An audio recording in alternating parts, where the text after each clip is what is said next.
Damai sejahtera Allah yang melampaui akal pikiran manusia, itulah yang memelihara hatimu di dalam Kristus Yesus Tuhan kita. Amin. Shalom, selamat hari Minggu di pesta Natal kedua, saudara-saudari Bapak Ibu yang terkasih.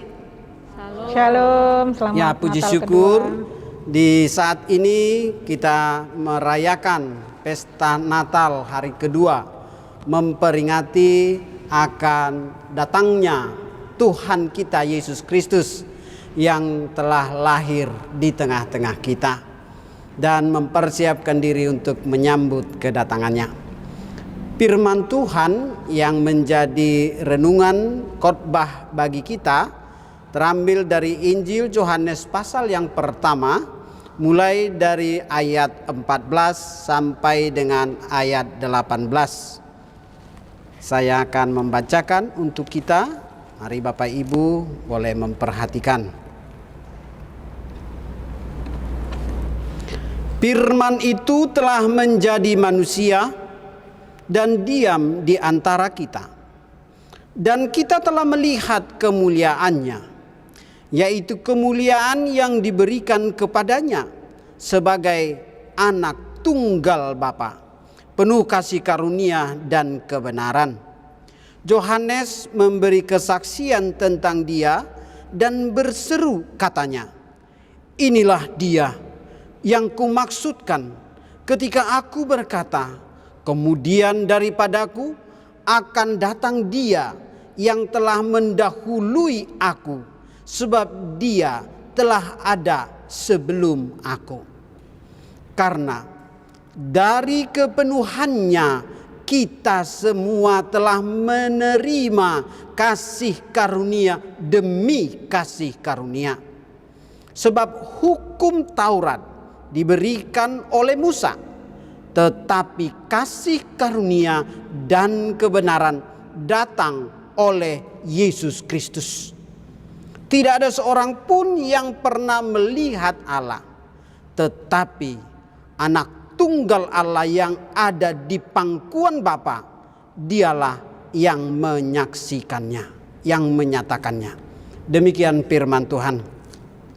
Bapak, Ibu, saudara-saudara yang terkasih dalam Tuhan Yesus Kristus, sungguh kita tetap bersyukur untuk minggu ini, di mana kita boleh melihat dan mensyukuri berkat karunia atas lahirnya Yesus Kristus bagi kita. Dan tujuannya adalah untuk menyelamatkan dunia ini. Dari nas firman Tuhan yang kita pelajari ini, ada 4 hal yang harus kita lihat dan saksikan melalui karya kedatangan Yesus Kristus. Yang pertama, di ayat yang pertama di pasal 14, firman itu telah menjadi manusia. Kenapa firman itu menjadi manusia? Di sini kita melihat bahwa Allah datang ke tengah-tengah dunia ini untuk menyatakan dirinya sebagai Allah yang sanggup untuk menggantikan segala ketidakberdayaan manusia atas dosa, atas kecemarannya, atas kebodohannya, atas kelakuannya, sehingga Allah sendirilah di dalam Yesus Kristus yang adalah anak, yang menjadi firman Allah, menjadi manusia yang dilahirkan di dalam Roh Kudus. Bapak, Ibu, saudara yang terkasih, yang kedua, melalui firman ini Allah menciptakan langit dan bumi. Kita lihat di dalam Kejadian pasal pertama ayat 3. Di saat ini juga di tulisan dari Rasul Yohanes, di Yohanes pasal pertama ayat pertama, pada mulanya adalah firman. Dari situ jelas dikatakan bahwa Yohanes sebagai rasul yang telah menerima didikan dari Yesus Kristus di dalam Roh Kudus menyaksikan bahwa Yesus sendirilah Allah yang menjadi manusia, yang tinggal sebagai Allah di dalam daging. Untuk apa? Untuk menebus manusia yang tidak mampu lepas atas keberdosaannya. Sebab di dalam Roma 6 ayat 23 dikatakan bahwa semua manusia telah berdosa dan telah kehilangan kemuliaan Allah. Yang ketiga, Allah dapat memperdamaikan hidup manusia dengan Allah sendiri yang sudah berseteru, bermusuh, bertolak belakang. Bahkan oleh karena dosa itu manusia menyimpang dari Allah. Itulah makanya kenapa pentingnya firman menjadi manusia. Yang keempat, firman menjadi manusia sebagai bagian daripada perwujudan kasih karunia Allah. Kita telah membaca tadi di dalam ayat ke-15, Yohanes memberi kesaksian tentang dia dan berseru, katanya, inilah dia yang kumaksud ketika aku berkata, kemudian daripada aku akan datang dia yang telah mendahului aku, sebab dia telah ada sebelum aku. Karena apa? Ayat 16, karena dari kepenuhannya kita semua telah menerima kasih karunia demi kasih karunia. Bapak ibu saudara yang terkasih, kita tidak akan dapat menghampiri Allah yang kudus dengan keberadaan kita yang penuh dengan dosa. Oleh karena itu, hanya Allah sendiri di dalam kasih karunia-Nya, anugerah yang besar itu, yang mampu untuk memperdamaikan kita dengan dirinya yang adalah Allah yang kudus.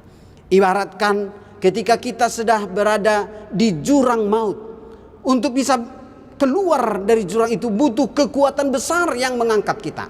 Bahkan ketika kita harus berjalan meninggalkan kehidupan yang penuh dosa, kita harus keluar dengan pertolongan yang maha besar sehingga kita bisa melepaskan rantai jerat iblis dosa itu. Oleh karena itu firman inilah yang telah menjadi manusia di dalam Yesus Kristus diwujud nyatakan, lahir di tengah-tengah kita. Dan itu akhirnya menjadi sebuah kekuatan yang meyakinkan kita sebagai manusia berdosa beroleh kasih karunia untuk dapat kembali datang kepada Allah Sang Pencipta yang lahir di tengah-tengah kita. Oleh karena itu, jika kita mengenal Allah di dalam Yesus Kristus yang disebut adalah firman, yang disebut adalah rema, bahkan yang disebut adalah logos, adalah merupakan sebuah pernyataan teologi filsafat yang ingin membuka wawasan masyarakat pada masa itu.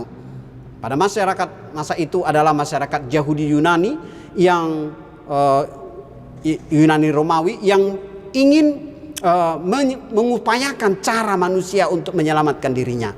Sehebat apapun manusia untuk menyelamatkan dirinya dari keberdosaannya dan keterbatasannya, maka dia tidak akan bisa untuk keluar dari situasi yang merantai mengikat dia. Karena apa? Karena kekuatan nafsu duniawi, iblis dosa itu akan selalu menekan, bahkan membuat dirinya tidak bisa keluar tanpa pertolongan Allah.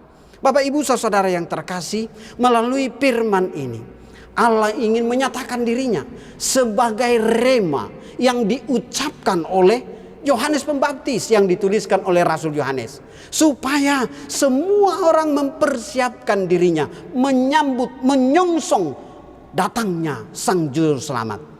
Makanya Yohanes berkata, inilah dia yang kumaksud ketika aku berkata, kemudian daripada aku akan datang dia yang telah mendahului aku. Dari perkataan ini sangat jelas, sebelum Yohanes ada, Yesus telah ada. Sebelum dunia ada, firman Tuhan yang adalah Yesus Kristus telah ada. Oleh karena itu, nats ini ingin mengungkapkan kepada kita, supaya kita yakin dan percaya bahwa hanya dalam Yesus Kristuslah kita akan memperoleh, pertama, penggantian atas ketidakmampuan kita untuk menebus dosa kita, pendamaian atas hidup kita yang tidak mampu untuk berdamai dengan diri kita, terlebih-lebih dengan Allah. Bahkan kita memperoleh penebusan di dalam Allah. Bapak ibu saudara yang terkasih, apa saja yang akan kita peroleh ketika kita hidup di dalam kasih karunia? Yang pertama, firman ini mengatakan, maka kemuliaan Allah akan berdiam atas kita. Shekinah. Itu artinya ada suasana hidup yang dibaharui di dalam Allah. Yang kedua apa lagi?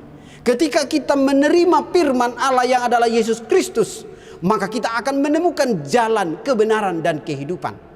Sehingga di dalam pergumulan-pergumulan hidup kita, maka kita akan menemukan solusi atas semua penderitaan yang kita hadapi. Situasi kita saat ini masih dalam kondisi pandemi COVID. Artinya tidak mungkin kita bisa mengatasi persoalan ini. Persoalan ini begitu besar bagi kita, bahkan bagi dunia ini.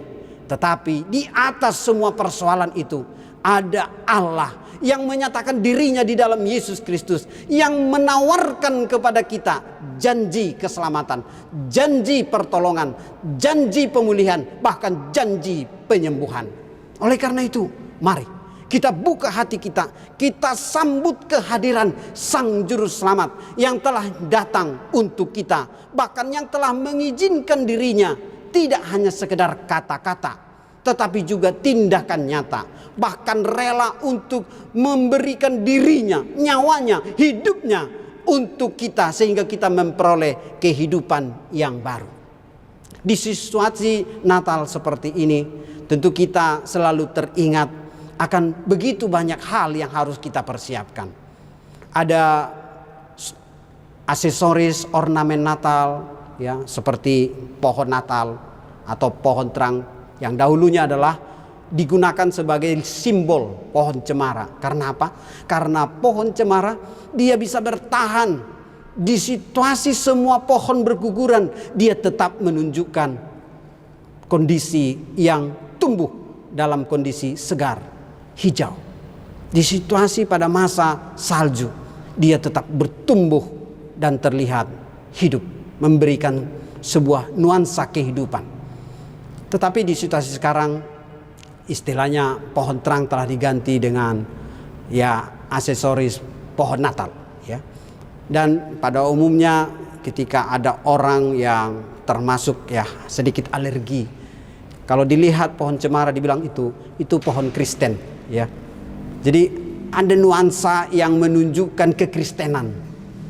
Oleh karena itu Bapak Ibu Saudara yang terkasih, jikapun nuansa ini mungkin tidak lagi merupakan pohon aslinya seperti pohon cemara, tetapi ini merupakan simbol, ya. Jika kita melihat ada di gereja kado-kado Natal, ya, seperti itu, atau kita sebut kotak-kotak kado.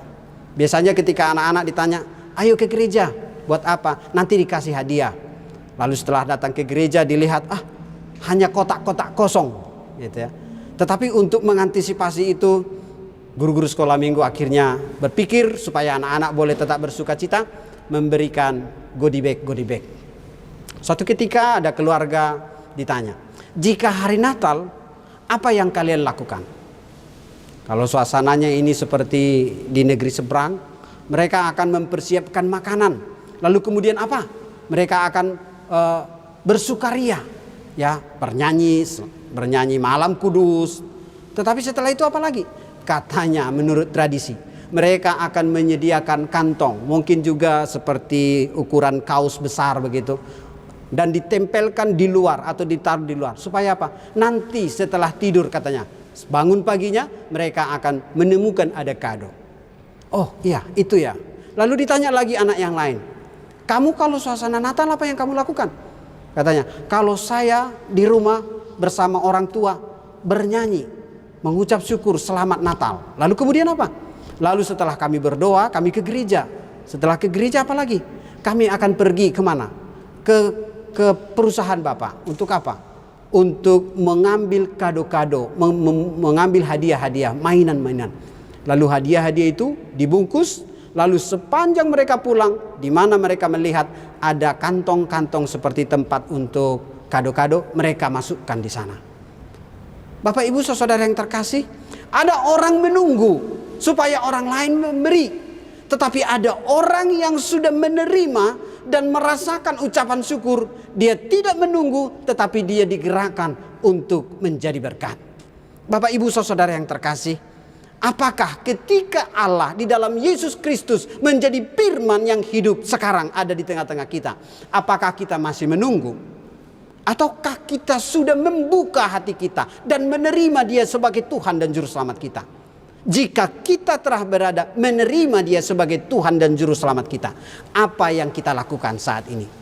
Yohanes Pembaptis di sini menyaksikan, memberitakan bahwa Sang Juru Selamat itu telah datang. Oleh karena itu bertobatlah, berilah dirimu untuk dibaptis. Lalu kemudian apa dia katakan? Bahwa kasih karunia diberikan melalui Yesus Kristus.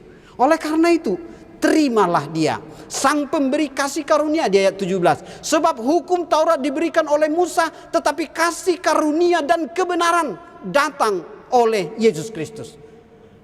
Yohanes sangat jelas menuliskan di sini bahwa kasih karunia, Yohanes 3 ayat 16, karena begitu besar kasih Allah akan dunia ini sehingga ia mengaruniakan siapa? Yesus Kristus. Untuk siapa? Untuk semua kita, orang-orang berdosa, orang-orang yang tidak berdaya, orang-orang lemah. Oleh karena itu, mari kita terima dia sebagai Tuhan dan Juru Selamat kita di pesta Natal ini.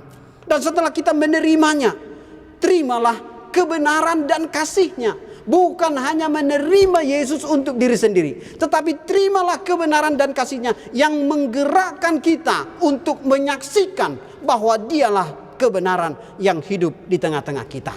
Bapak, Ibu, Saudara yang terkasih, kita rindu bukan hanya sekedar orang-orang yang hidup sebagai orang Kristen, tetapi hidup di dalam kebenaran yang menyaksikan kasih karunia Tuhan yang dimampukan untuk bisa berjalan di dalam terang Tuhan. Oleh karena itu, jika kita ditanya sekarang, di saat kita sedang merayakan perayaan Natal ini, apa saja yang kita rindukan supaya semua hidup kita boleh kita izinkan, dipulihkan, dijamah, disembuhkan oleh Tuhan. Bahkan di dalam perayaan Natal ini, mari kita mengaku atas segala keterbatasan kita dan mau untuk datang kepada Tuhan, dan bahkan mau untuk belajar bersyukur kepada orang-orang yang dimampukan oleh Tuhan untuk menjadi berkat-Nya, memberitakan Injil Kerajaan Allah. Mari kita terbuka untuk mengakui bahwa kita belumlah semampu apa yang diajarkan oleh Yesus Kristus seperti yang diajarkan kepada para rasul, murid-muridnya. Oleh karena itu, mari kita buka hati kita. Jika ada pelayanan gereja mengundang kita untuk mengikuti kegiatan pelatihan seperti pelatihan penginjilan, evangelist exploration, mari kita ikut di dalamnya. Sebab dengan mengikuti pengajaran, bimbingan seperti murid-murid Yesus, akhirnya mereka diperlengkapi oleh Tuhan Yesus, sehingga mereka mampu untuk memberitakan Injil Kerajaan Allah melalui gaya hidup mereka. Izinkan Tuhan untuk bekerja dalam hidup kita.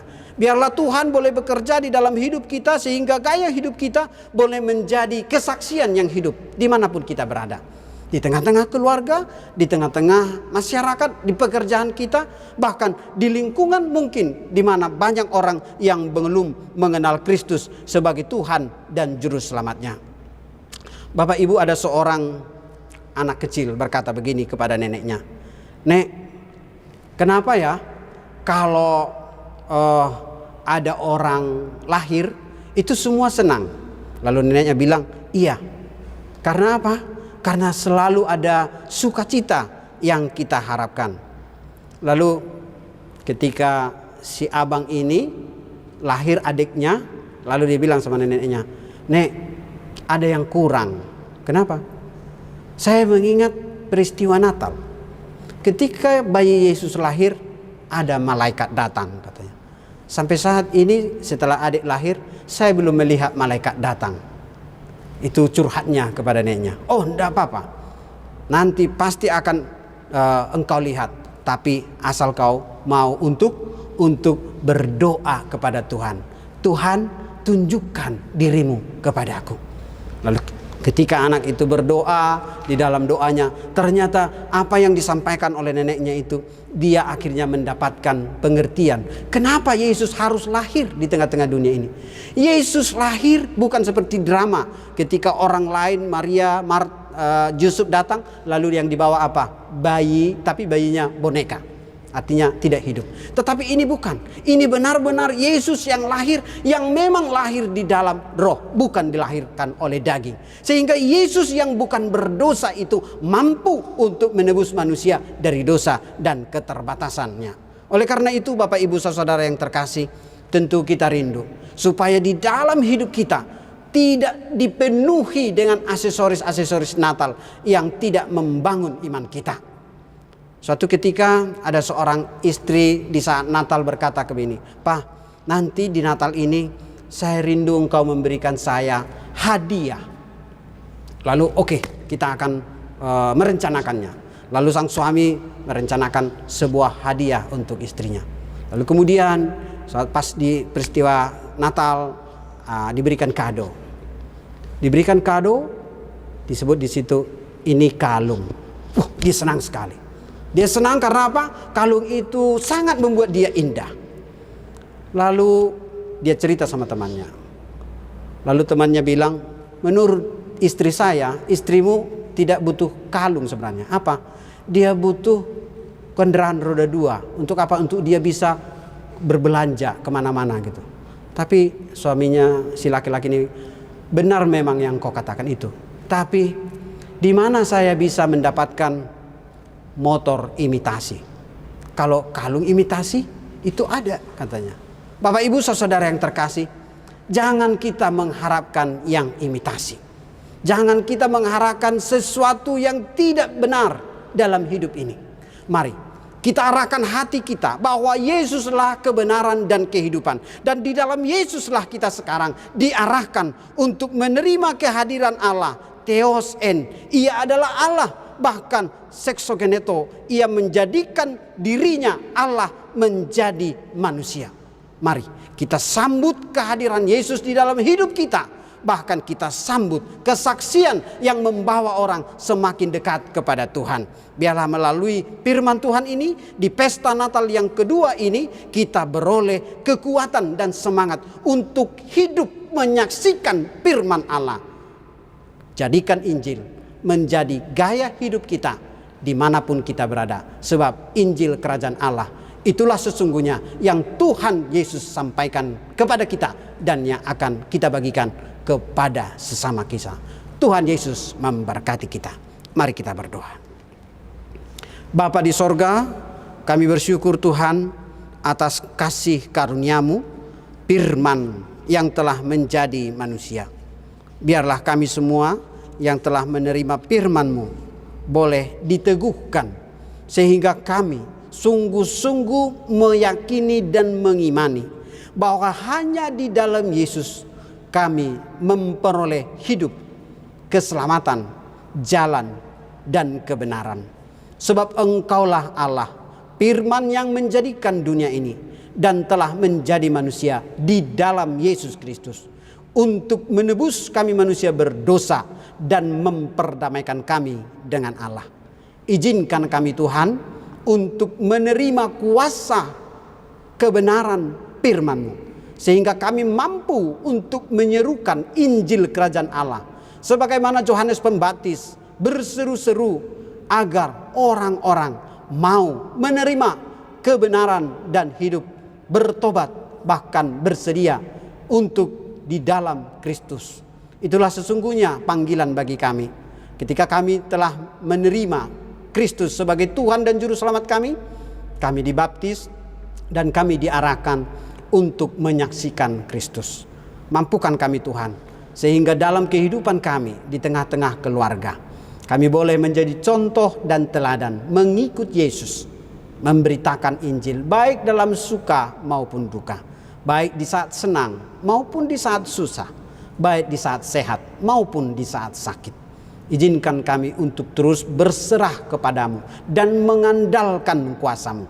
Bahkan kami juga berdoa Tuhan untuk seluruh hamba-hamba Tuhan yang melayani dimanapun berada, supaya tetap setia untuk menyaksikan dan memberitakan kebenaran firman Tuhan. Bahkan juga kami berdoa Tuhan untuk seluruh jemaat Tuhan dimanapun kami saat ini berada, dalam kondisi dan suasana kami di berbagai tempat, dengan segala keterbatasan, kami rindu supaya kebenaran kuasa kasih firman-Mu boleh menyinari hati dan kehidupan kami. Kami berdoa untuk seluruh aparat pemerintah yang bertugas di dalam memberikan pengayoman dan pengamanan. Kiranya Tuhan memberkati, baik itu TNI, Polri, bahkan juga Tuhan aparat pemerintahan, bahkan juga Tuhan sampai aparat pusat sampai di tingkat desa. Dan kami juga berdoa Tuhan untuk seluruh pelayan-pelayan Tuhan, pemimpin gerejamu HKBP, Porus, sampai kepada pendeta-pendeta yang berada di setiap gereja dan huria Pos Parmingguan. Tuhan memberkati Bapak. Bahkan juga kami berdoa Tuhan untuk suasana di dalam Natal ini. Biarlah kami boleh menunjukkan kasih karunia Kristus di mana kami berada. Sehingga orang-orang yang bersama-sama dengan kami boleh melihat terang Kristus lewat tindakan nyata dari perbuatan hidup kami. Kami tahu Tuhan banyak hal yang mungkin akan mengalami berbagai kesulitan di masa-masa yang akan datang. Tetapi kami tetap percaya, kami tidak akan ragu dan khawatir. Memasuki tahun yang akan datang pun kami percaya penyertaan Tuhan akan selalu menyertai kami. Berkati Tuhan semua petugas-petugas medis, baik dokter, perawat, rumah sakit, dan pelayan-pelayan masyarakat yang tanpa pamrih melayani dengan tulus ikhlas, sehingga mereka boleh menjadi alat Tuhan untuk menuntun bangsa dan negara ini boleh maju dan bergerak di dalam pertolongan-Mu. Terima kasih Bapa untuk pemberitaan firman-Mu. Kiranya Tuhan terus memberkati seluruh pelayan dan gereja-Mu yang melayani dimanapun berada. Di dalam nama Yesus kami berdoa dan bersyukur. Amin.